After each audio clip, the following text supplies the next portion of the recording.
It's really easy to feel that things are normal when you're in the correct orientation.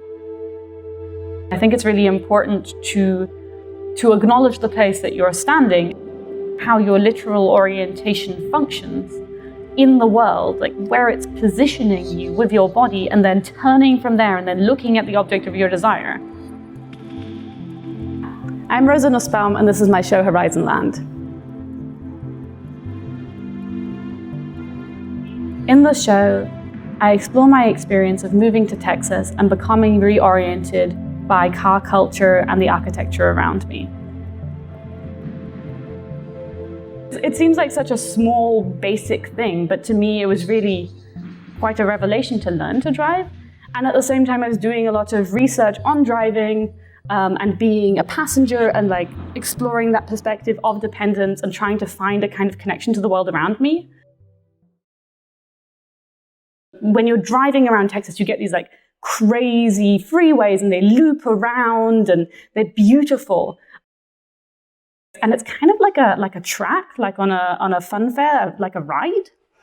And you and your camera are being moved along like on a film track, like on a dolly. The tapestry behind me was kind of also an exploration of these architectural structures, but also trying to figure out what the underlying desires of these architectural structures are. I'm interested in trying to be very passive in the work and trying to acknowledge the underlying structures that are moving me through the state in this particular way. And trying to see if somehow through the sensitivity of the photography and of the work I'm making, I can actually receive what the architecture wants from me.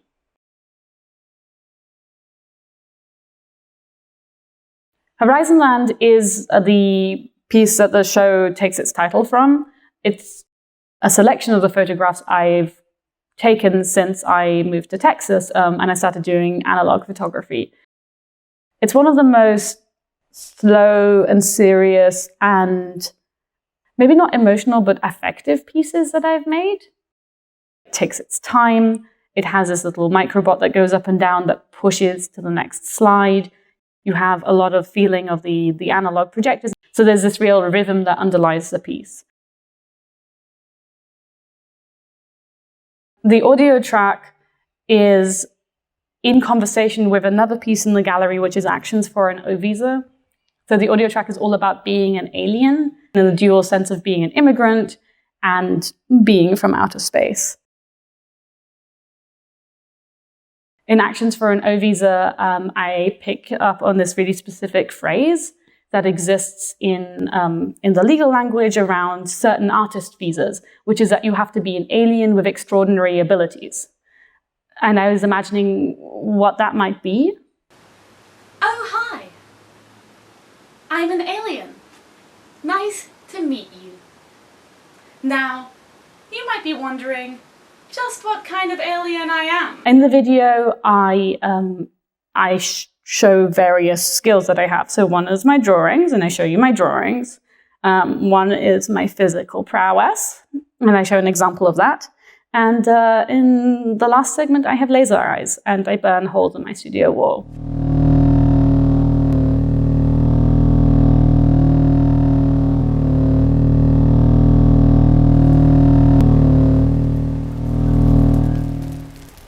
Much of the work in the gallery is interactive and asks you as a viewer to be performative with your own body, but also to sort of be performed at and to engage directly in a type of performance. So right when you come in, you can interact with the blimp. That's a version of my face, and you can press a button or touch a window and it starts being amazed at you.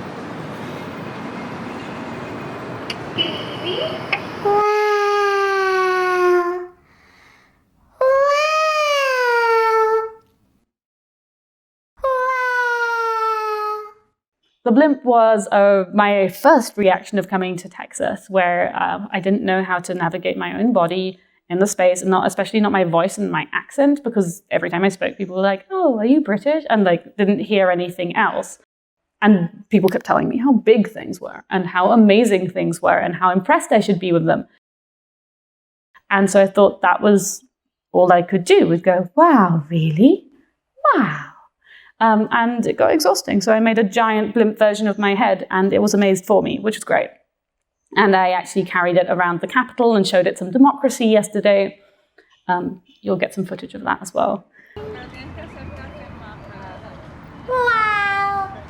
Wow! Really? Oh, wow! That's amazing! Really? Wow! So after the blimp, you come in and you see the Horizonland sign, and it sort of introduces you to the space as an interactive space to some degree. I think of it as the theme park of my dependents. But the rides are all kind of rubbish. So you get to go on Agent Wonder, which is trying to mimic this sense of being a passenger and maybe being a child and being really passive. And everyone can view you as being part of the piece in that context as well, which is weird. You're very exposed, and you get brought up right close to this little bubblegum brain thing with a screen embedded inside it. In the context of performativity, the video is actually quite interesting because it's both an active record of my life for a certain period of time where I took video, but it's on my phone. But my phone actually ended up developing its own video practice because I dropped it so much. It started taking independent video, and that video is mostly of my thumb, or like the inside of my pocket, or the ground when I'm running, but it's really reacting to my type of movement and orientation inside of the space that is Texas. I've also been thinking a lot about like how the body is constructed in Texas. So we have the car turns the body into this kind of disconnected unit, right? Like when I'm in my car, I feel super safe. Like no one can touch me. I feel really disconnected from reality. I have my own audio because I'm listening to my music or my podcast, and I'm in this little sort of bubbly carapace. And I was thinking, what can we do to like maybe bring the transgression that's happening to the body into the car? And obviously that already is kind of a thing. You know, people being stopped by the police, and you have this interaction with authority, and you get asked about your license, and you always have this fear of doing something wrong. And your body obviously plays really strongly into that, like in a sexualized or racialized way. And so I was thinking of maybe like gendering the car in a particular way and making it kind of more gynecological. I'm thinking of the car as the artist for the entire show. So the car is kind of the author, at least of my new series on driving. I was really lucky and I got to work with Pink Star. She's an Austin-based performer.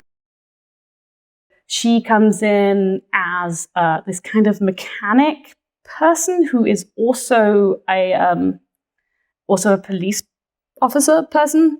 But at the same time, obviously, it's all very much in the aesthetic of the car. The world around me as a orientation device, with the freeway as a camera, the freeway as a camera track, as predetermined choreography, of my movements through the state. I took photographs from this position of dependence.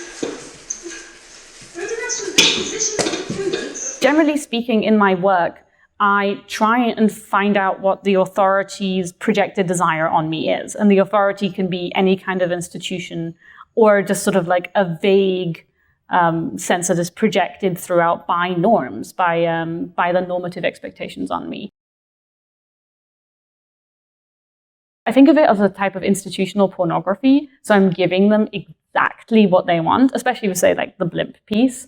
Or even this, like I'm just being super explicit. I'm like, this is what you want. This is what you want. This is here. I made it for you. And then it gets, in my imagination at least, it gets very embarrassing for the institution because then it's like there for everyone to see. Everything feels very easy when you're doing things the way that you're meant to. When you're driving the car, when you're with the people you're meant to be with, and you give into that orientation, and it's not normal. Making the work in this show has been an attempt to interface with the world around me in a way that does not acknowledge the world's normality.